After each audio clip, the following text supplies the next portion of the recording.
Hello, my name is Daniela. I am 16 years old, and welcome to my final presentation for the class, The Human Cell and the Sanctuary. And the Bible verse for this course was found in 1 Corinthians 6:19, which says, "Do you not know that your bodies are temples of the Holy Spirit, who is in you, whom you have received from God? You are not your own." And the Spirit of Prophecy quote is from Counsels on Diet and Food, page 338, paragraph 1. And it says, "We are God's workmanship, and His word declares that we are fearfully and wonderfully made. He has prepared this living dwelling for the mind. He has masterfully woven it as a temple that the Lord Himself has prepared as the dwelling place of His Holy Spirit." What is a eukaryotic cell? A eukaryotic cell is a type of cell that contains a nucleus in the center of it, with organelles, membrane, and cytoplasm, to name a few of the things it has.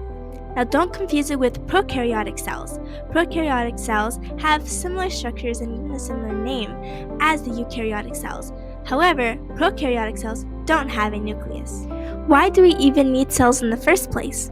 Well, cells are tiny little powerhouses inside our bodies. Inside of each cell, we can find the DNA that's unique to each and every one of us. Also, cells can reproduce, which means that your body is continually making new cells to replace the ones that die, are injured, or are sick. And here are some examples of different types of cells that we can find in our bodies. There's heart muscle cells, red blood cells, brain cells, and skin cells, just to name a few of the ones that we can find. In class, we made the replica of a cell.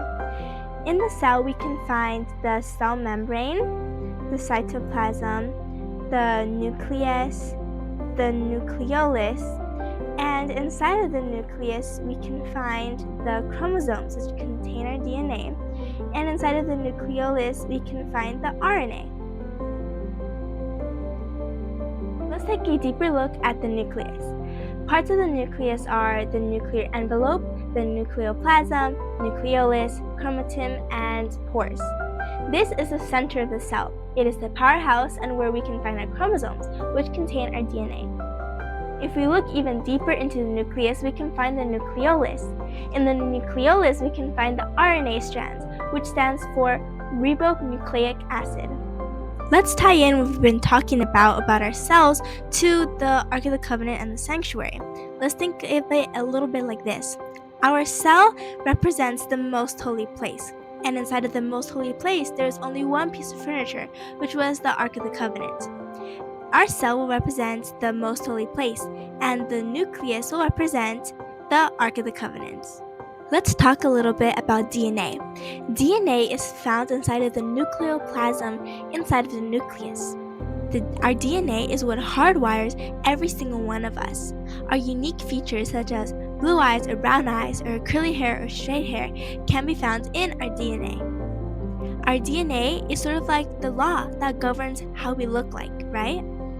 Just like the DNA is inside of the nucleus, we can find something inside of the Ark of the Covenant that sort of represents the DNA, and that's the 10 Commandments, or God's law.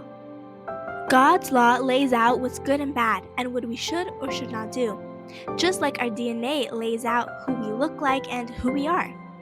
Let's talk about DNA and RNA really quickly. DNA and RNA both have similar structures, but not quite. You see, DNA has a double helix structure, sort of like this, while RNA would only have one side.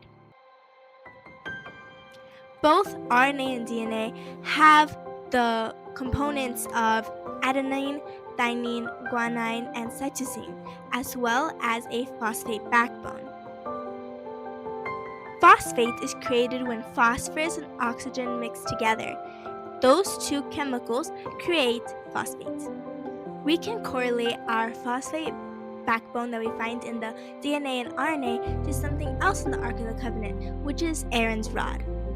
Let's look at the structure of the rod. We know a rod is a long, thin, barren stick. The phosphate backbone is sort of like a stick, only that it's been twisted into a double helix form. The element phosphorus itself is used to make fires and even means the word firestones. Well, Aaron's name actually means light bearer. Phosphorus is actually a really important element in our body. We can find 85% of the phosphorus in our body in our bones, making them stronger. Phosphorus is not only useful in our bones, but in our teeth as well. The rest of the percentage of phosphorus can be found in the production of energy in our cells. Some signs of lack of phosphate in the body are fatigue and weakened bones. We can find phosphate in foods such as nuts and some types of fruits like grapes and bananas and avocados. To finalize, let's talk a little bit about manna and glucose. Manna can be found in the Ark of the Covenant. Glucose is another name for sugar that we can find in our DNA and RNA. In the DNA, we can find it as the deoxyribose, and in RNA, we can find it simply as ribose. The first symbolism that we can see between the manna and the glucose is that manna was a type of bread given by God to the Israelites while they wandered in the desert for 40 years. Now we know when we consume carbohydrates, which is found in bread, that those carbohydrates break down into sugars, such as the glucose. In the DNA, we can find the deoxyribose acting as sort of a type of glue between the phosphate backbone and the nucleotides. It's the linking component that holds things together. Also, we know that deoxyribose or ribose means sugar or is sugar, and we know that manna tasted sweet. It was sweetened like honey. What I liked most about this course was learning how I can associate my human cells with the sanctuary, which is a theme I had never thought about before and was very interesting.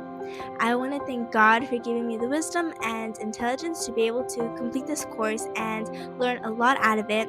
And I want to also thank teacher Tanya for taking her time and dedication to teach us what she knows about the human body and the sanctuary and making everything very interesting and clear. And I want to thank my parents for always supporting me in everything that I learn. Thank you so much for watching.